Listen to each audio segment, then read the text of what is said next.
கிறிஸ்துவுக்குள் பிரியமான சகோதர சகோதரிகளே, இயேசு கிறிஸ்துவின் இனிதான நாமத்தில் உங்கள் அனைவருக்கும் என் அன்பின் வாழ்த்துக்கள். இன்றைய தினம் உங்களுக்காக கொடுக்கப்பட்ட வேத வசனம் சங்கீதம் 86:13. நீர் எனக்கு பாராட்டின உமது கிருபை பெரியது, என் ஆத்துமாவை தாழ்ந்த பாதாளத்திற்கு தப்புவித்தீர்.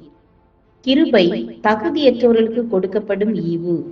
மோசேயை பெயர் சொல்லி அழைத்து தமது கிருபையை விளங்க பண்ணினார். தாவீது தேவனுடைய கிருபையை அனுதினமும் பெற்று கிருபையின் மேல் நம்பிக்கையாயிருந்தார். அவருடைய கிருபையில் கடிகூர்ந்து மகிழ்கிற பாக்கியத்தை பெற்றார். தேவாதி தேவன் தாவீதை தமது கிருபையினால் அனுதினமும் சந்தித்தார், அவனோடு இருந்தார். அவன் மேல் வைத்த அன்பின் நிமித்தம் அவன் பாவங்களை பாராதபடிக்கு அவன் பிராணனை அழிவுக்கு விலக்கி இரக்கங்களினால் முடிசூட்டினார். கிருபையினாலும் சத்தியத்தினாலும் நமக்குள்ளே வாசம் பண்ணுகிறவருமாய் காணப்படுகிற கிறிஸ்துவின் பரிபூரணத்தினால் கிருபை பெற்றோம். கிறிஸ்து மூலமாய் நமக்கு அருளப்பட்ட தேவ கிருபைக்காய் நன்றி செலுத்துவோம். கிருபையினாலே நம்மை அழைத்த தேவன் கடைசி வரை நம்மை காக்க வல்லவராய் இருக்கிறார். கிருபையினாலே விசுவாசத்தை கொண்டு ரட்சிக்கப்பட்டோம். அவருக்கு சாட்சியாய் வாழ்வோம். ஜீவனை பார்க்கிலும் அவருடைய கிருபை நல்லது. இயேசு கிறிஸ்துவின் கிருபை நம்மை ஆட்கொள்ளவும் இலவசமாய் பெற்ற இரட்சிப்பை முடிபரியந்தம் காத்து அவரில் நிலைத்திருப்போம். ரஷ்ய நாட்டை ஆண்ட 3வது அலெக்சாண்டர் ஆட்சி காலத்தில் மக்கள் மிகவும் துன்புறுத்தப்பட்டனர்.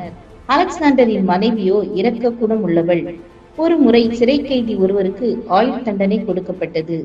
அந்த ஆணையில் pardon impossible to be sent to Siberia என்று குறிப்பிட்டிருந்தது. இந்த ஆணையில் உள்ள காற்புள்ளியை சற்று நகர்த்தி திருத்திய ஆணையை அனுப்பினார் அலெக்சாண்டரின் மனைவி. அதில் pardon impossible to be sent to Siberia என இருந்தது. மனைவியின் இரக்கத்தால் ஒரு மனிதன் மரணத்தில் நின்று மீட்கப்பட்டான். இயேசுவும் நமக்கு வர இருந்த சாபத்தையும் பாவத்தின் தண்டனையும் தன் மீது ஏற்றுக்கொண்டார். ஜெபம் செய்வோம்.